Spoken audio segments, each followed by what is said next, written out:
ഇന്ന് നമുക്ക് മുരിങ്ങയില കൊണ്ട് ഒട്ടും ഒട്ടിപ്പിടിക്കാത്ത രീതിയിൽ നല്ല അടിപൊളി ഒരു തോരൻ ഉണ്ടാക്കി നോക്കാവേ. മുരിങ്ങയില പൊതുവേ കുട്ടികൾക്കൊന്നും വലിയ താല്പര്യമില്ലാത്ത ഒരു തോരനായിരിക്കും. ഇത് നമുക്കിങ്ങനെ ഒന്ന് ഉണ്ടാക്കി നോക്കാവേ. എങ്ങനെ ഉണ്ടാക്കുന്നതെന്ന് നോക്കാം. ഞാൻ ആദ്യം തന്നെ ഒരു പാനിലേക്ക് കുറച്ച് ഓയിൽ ഒഴിച്ച് കൊടുക്കുന്നുണ്ട്. കോക്കനട്ട് ഓയിലാണ് ഒഴിച്ച് കൊടുക്കുന്നത്. അതിലൂടെ ഇത്തിരി കടുകിട്ട് പൊട്ടിക്കാം.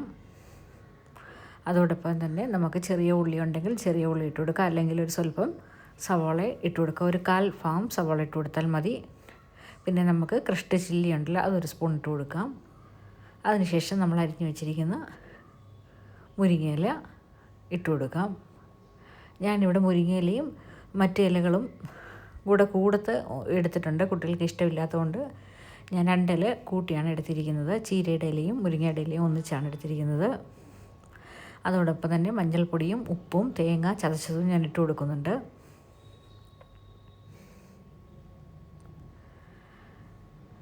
ഇതെല്ലാം ഒന്ന് ഇളക്കിയതിന് ശേഷം നമുക്കൊരു അടപ്പ് വെച്ച് അടച്ച് വെക്കാം.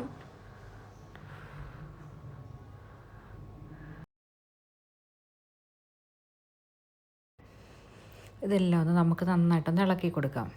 അല്ലെങ്കിൽ മിക്സിയിൽ നമ്മൾ തേങ്ങ ചതയ്ക്കുമ്പോഴത്തേക്കിനും നമുക്ക് മഞ്ഞൾപ്പൊടിയും മുളകും എല്ലാം കൂടി ഇട്ട് ഒന്നിച്ച് നമുക്ക് അടിച്ചു കൊടുത്താൽ മതി. ഞാനിവിടെ തേങ്ങയും മുളകും മാത്രമേ ഞാൻ അടിച്ചുള്ളായിരുന്നു. പിന്നെ രണ്ടാമതാണ് മഞ്ഞൾപ്പൊടി ഇട്ട് കൊടുത്തത്. പിന്നെ നമുക്ക് നമ്മുടെ ഇതിൻ്റെ അത്യാവശ്യം വേണ്ട സാധനം നമുക്കിട്ട് കൊടുക്കാം. നമുക്കൊരു മുട്ട ഇതിലേക്ക് പൊട്ടിച്ചൊഴിച്ച് കൊടുക്കാം.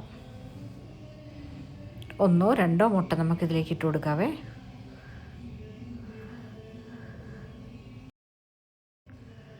മുട്ടയും കൂടെ ഇട്ട് കൊടുത്ത് നമുക്ക് നന്നായിട്ടൊന്ന് കൂട്ടി യോജിപ്പിച്ചെടുക്കാം. ഈ മുട്ട ഇട്ട് കഴിയുമ്പോൾ തന്നെ ഈ ഇലത്തോരൻ്റെ ടേസ്റ്റ് എല്ലാം അങ്ങ് നന്നായിട്ട് മാറിക്കിട്ടും. അപ്പോൾ കുട്ടികൾക്ക് മടിയില്ലാതെ തന്നെ ഇത് കഴിക്കാൻ പറ്റുമേ. അല്ല, മുരിങ്ങയില തന്നെ നമ്മൾ പാകം ചെയ്ത് കൊടുക്കുമ്പോഴത്തേക്കിനും അത് അവർക്കൊരു വലിയ താല്പര്യമൊന്നും അവർ കാണിക്കാറില്ല. എല്ലാവരും ഒന്ന് ഉണ്ടാക്കി നോക്കുക. ഇഷ്ടപ്പെടുകയാണെങ്കിൽ ഒന്ന് സബ്സ്ക്രൈബ് ചെയ്ത് സപ്പോർട്ടും കൂടെ ആക്കുക.